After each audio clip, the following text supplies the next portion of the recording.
नाज़रीन, आजकल दुनिया भर में और खास तौर पर अरब दुनिया में एक फिल्म के बड़े चर्चे हैं। इस फिल्म का नाम गोट लाइफ है, जिसको अरबी में हयाउल माइस कहा जाता है। अगरचे ये नेटफ्लिक्स पर मौजूद है, लेकिन इसको सऊदी अरब में नहीं दिखाया जा रहा। शायद इसकी वजह यह है कि जिस सच्चे वाक़े को बुनियाद बनाकर इंडिया ने ये फिल्म बनाई, इस वाक़े का एक दूसरा मुस्बत पहलू भी था जो कि नहीं फिल्माया गया। नाज़रीन, ये वाक़या 3 साल पहले एक सऊदी शख्स ने एक चैनल पर बैठकर सुनाया था। फिल्म तो अब इस पर बनी है। हुआ कुछ यूं कि 1991 में सऊदी अरब के शहर खफरुल बातिन में यह वाक़या हुआ था। खफरुल बातिन सऊदी अरब के मशरकी सूबे का एक शहर है, जिसका नजदीकी इंटरनेशनल एयरपोर्ट दमाम है। वाक़या कुछ यूं है कि एक हिंदुस्तानी शख्स जिसका नाम नजीब था, वो किसी कंपनी के वीजे पर आया। उस वक्त ये शख्स हिंदू था। नजीब नाम इसका बाद में पड़ गया था, यानी उस वक्त ये मुसलमान नहीं हुआ था। उस जमाने में मोबाइल नहीं होते थे और पहली बार आने वालों को एक दूसरे की जबान समझ नहीं आती थी। सऊदी अरब में जो लोग भी काम करने के लिए यहाँ आते हैं तो ऐसा होता है कि कभी कभार यार दोस्त, कफील या कंपनी इनको लेने एयरपोर्ट पर नहीं पहुँच पाती थी या भूल जाती थी। नजीब की कंपनी भी नजीब को लेने एयरपोर्ट पर नहीं आई। इसको मालूम नहीं था कि कंपनी कौन से शहर में वाक़या है, और इस दौरान एक सऊदी शहरी ने इससे बातचीत की कोशिश की। जाहिर बात है इन दोनों को एक दूसरे की कुछ भी समझ नहीं आई। सऊदी शहरी ने अपना वर्कर समझ के इसको अपने साथ जाने का इशारा किया, या फिर जानबूझकर इसको साथ ले जाने की कोशिश की। इस बारे में हकीकत क्या है ये तो अल्लाह ही बेहतर जानता है। खैर, नजीब इसके साथ चल पड़ा। ये शख्स नजीब को अपने जानवरों के तबेले ले गया।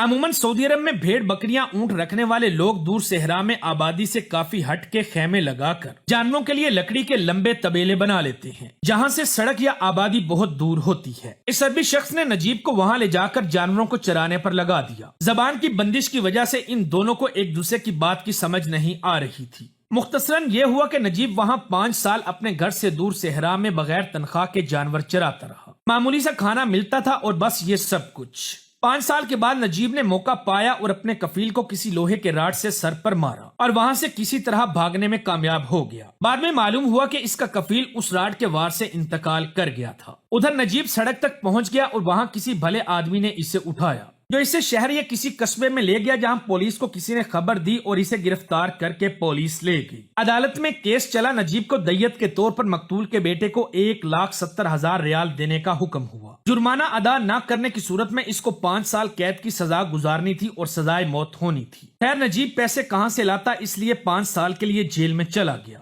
ये केस और नजीब का वाकया आहिस्ता आहिस्ता मुकामी लोगों में फैलने लगा। मुकामी सऊदियों ने पहले जब ये सारा वाकया सुना और अदालत का फैसला पढ़ा तो ये लोग नजीब की जेल से रिहाई के लिए सरगर्म हो गए। उस वक्त नजीब की दय्यत वाली रकम काफी बड़ी थी और कोई एक अकेला शख्स इसको नहीं दे सकता था। बड़ी मेहनत और कोशिश के बाद रकम जमा की गई। उस वक्त सोशल मीडिया नहीं था, लोगों के पास जा जाके मांगना पड़ता था। ये एक बड़ी रकम थी जो 10, 20, 100 रियाल से पूरी करना मुश्किल काम था। बिलाखिर चंद साल की कोशिशों से ये रकम पूरी हो गई। नजीब के कफील के बेटे के पास लोग गए और उसे जेल ले जाकर दय्यत की रकम मुजरिम के सामने पेश करने की कार्रवाई शुरू की। सऊदी अरब में कातिल को दय्यत के लिए मकतूलीन के सामने लाकर मामला खत्म किया जाता है। नजीब के कफील के बेटे के दिल में भी इतने लंबे अरसे के बाद नरमी आ गई थी और नजीब के साथ अपने बाप की ज्यादती का एहसास हो गया था। इसने कहा, अगरचे तूने मेरे वालिद को कत्ल किया है, लेकिन आपके साथ भी ज्यादती हुई है, इसलिए मैं ये रकम वालिद के हाथों आपके साथ हुई ज्यादती के लिए बतौर जुर्माना वापस करता हूँ और उम्मीद करता हूँ कि आप भी मेरे वालिद को माफ कर देंगे। जब नजीब जेल से बाहर आया तो इन्हें सऊदी लोगों ने कुछ और पैसे दिए, जिन्होंने इसकी रिहाई की कोशिश की थी। जिस पर नजीब ने पूछा कि आप लोग मुसलमान हो? उन्होंने कहा कि अल्हम्दुलिल्लाह, आप ये क्यों पूछ रहे हो? नजीब ने पूछा, क्या मेरा कफील भी मुसलमान था? वो लोग समझ गए कि ये सब कुछ ये क्यों पूछ रहा है। इन्होंने कहा कि हम मुसलमानों में भी बुरे और अच्छे लोग होते हैं। कहते हैं कि नजीब ने उन लोगों की मदद करने और कफील के बेटे के रवैये से मुतासिर होकर इस्लाम कबूल कर लिया और इंडिया वापस चला गया। तो ये थी मुकम्मल कहानी जिसे एक सऊदी ने 3 साल पहले सुनाया था। ये कहानी आपको अरबी जबान में यूट्यूब पर भी मिल जाएगी, जबकि इंडिया ने आधा अधूरा किस्सा फिल्माया है।